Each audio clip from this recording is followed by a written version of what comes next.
करें start. Good afternoon to all.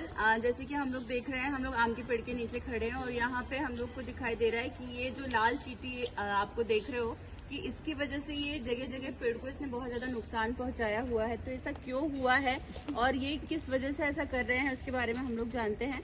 देख रहे हैं सबसे पहले तो ये सारी जो चींटियां हैं नीचे के जो आप इसका जो तना देख रहे हो, स्टेम देख रहे हो, जड़ों से लेके पूरी आसपास की मिट्टी है यहाँ तक आपको पूरी लाल चींटियां दिखाई दे रही है।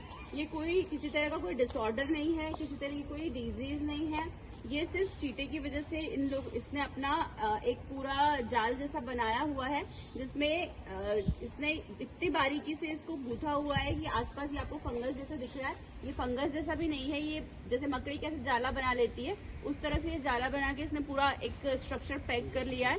इसके अंदर ये अपना फूड भी स्टोर करता है और बारिश के समय में जब बहुत अत्यधिक बारिश होती है तो ये अपने आप को यहाँ पे स्टोर करते हैं। तो अगर आप इसको खोल के देखोगे तो इसमें और भी बहुत सारी चींटियां आपको दिखाई देगी। तो बेसिकली इसका पर्पस ये है कि ये फूड स्टोर करने के लिए इसको अपना पूरा स्ट्रक्चर तैयार करता है। जैसे हम लोग अपना घर बनाते हैं उसी तरह से देखा जाता है ये चींटा जो है ये अपना घर बना रहा है। धीरे धीरे ये करते करते आपको आसपास की जो लीफ दिखेगी ये खा खा के खत्म भी इसको करते जाएंगे। तो अगर इससे हमको बचना है तो इसके लिए हमको क्या करना पड़ेगा।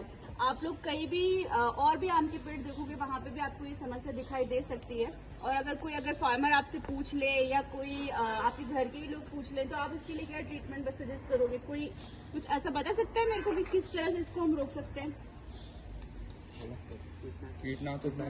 क्या कीटनाशक डाल सकते हैं या क्या हम इसका ऐसा उपयोग क्या कर सकते हैं हम कि जिससे हम इसको वो कर सकें। साइपरमेथ्रिन डाल के। हाँ, साइपरमेथ्रिन, वेरी गुड। और दवाई का नाम तो चलो ठीक है, आप लोग को साइंटिफिक है तो आप लोग उतने से शायद नहीं बता पाओ, लेकिन उसके अलावा हम इसके आसपास और क्या कर सकते हैं। पानी का नाली बना के पानी से तो कुछ नहीं होगा। देखो एक चीज है कि जब भी इस तरह की चीजें आपको दिखाई देना शुरू हो जाती है, आपको 2-4-10 चींटे दिख रहे हैं या इस तरह का स्ट्रक्चर दिख रहा है, तो सबसे पहले आपको क्या करना है, उसको पकड़ के पूरा तरह काट के तोड़ के उसको दूर फेंक देना है। पहली चीज तो पहला नियंत्रण तो ये हो जाता है। इस तरह से जहां भी आपको स्ट्रक्चर दिखे उसको खत्म कर देना है। दूसरी चीज ये है कि आपको पूरा जो पेड़ के आसपास अच्छी तरह से निदाई गुड़ाई कर लेना है, उसको अच्छे से साफ कर लेना है ताकि वहां कोई कूड़ा कचरा ना रहे। उसके बाद आपको कुछ स्टिकी, कुछ चिपचिपा ट्रैप टाइप का आपको उसके आसपास लगा देना है, जो भी पेस्ट वेस्ट जो, जिससे कि ये जब चींटे ऊपर चढ़े तो वहीं की वहीं चिपक के रह जाए, ऊपर तक ना आ पाए। और तीसरी चीज ये होती है कि आपको जैसे ही इस तरह के दिख रहे हैं या आपको और भी चींटियां छोटी भी दिख रही है, बड़ी भी दिख रही है, अगर आप यहाँ देखोगे पेड़ में आपको जगह जगह ये स्ट्रक्चर दिख रहे हैं, मतलब पूरी तरह से ये चींटों ने क्या कर दिया है, इस पेड़ पे कब्जा कर लिया है एक तरह से, है ना। तो सबसे पहले तो हम इसको तोड़ के फेंक देंगे। दूसरी चीज है आप नीम ऑयल का स्प्रे करेंगे। नीम से आप लोग को सबको पता है कि जब भी हम नीम का छिड़काव करते हैं तो उससे क्या होता है, नीम कैसा होता है, कड़वा होता है। कड़वा होने की वजह से क्या होता है, कुछ हद तक हम इस पे कंट्रोल कर सकते हैं। अब रासायनिक नियंत्रण की बात करें तो हम जैसे कि इसने बताया साइपरमेथ्रिन का हम 25% घोल बनाएंगे 1000 लीटर वाटर के हिसाब से। साइपरमेथ्रिन का हम 25% घोल बनाएंगे 1000 लीटर वाटर के हिसाब से और उसको क्या कर देंगे, इस पूरे पेड़ पे बहुत अच्छी तरह से स्प्रे कर देंगे। स्प्रे ऐसा करेंगे हम कि पूरा जो आपका स्प्रे है या वाटर है वो नीचे तक टपकना चाहिए, है ना। अच्छा, अच्छी तरह से ये गीला हो जाना चाहिए।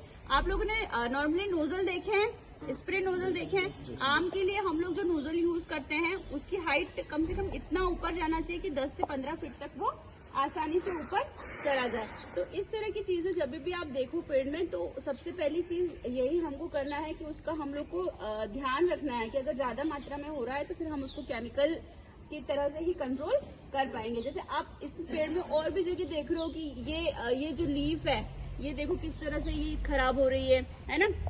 इसमें आपको बहुत सारी जगह एंथ्रेक्नोज दिखाई देगा, इसमें आपको बहुत सारी जगह ये वाली जो डिजीज है, ये डिजीज कौन सी है, ये किस वजह से हो रही है, किस वजह से हो रही है, क्या है। वैसे मैंने आपको एक और वीडियो के माध्यम से सारी डिजीज के बारे में, इंसेक्ट के बारे में भी बताया हुआ है, लेकिन ये जो है ये जो डिजीज है धूप की वजह से आपको देख रहे हो कि ये आप चिट्टियां जो आपको दिखाई दे रही है ब्लैक ब्लैक, है ना, ये धीरे धीरे क्या करेगा, पूरी पत्ती सूख जाएगी और सूख के नीचे गिर जाएगी। तो इस तरह की चीजें जब होती है तो हमको पेड़ पे क्या करनी है, निगरानी करनी है और आसपास उसकी सफाई जरूर करते रहना है और जो भी हमें छोटे छोटे से ट्रीटमेंट समझ में आते हैं वो करते रहना चाहिए। ठीक है ना? जैसे आप ठीक है, वीडियो बंद कर दो।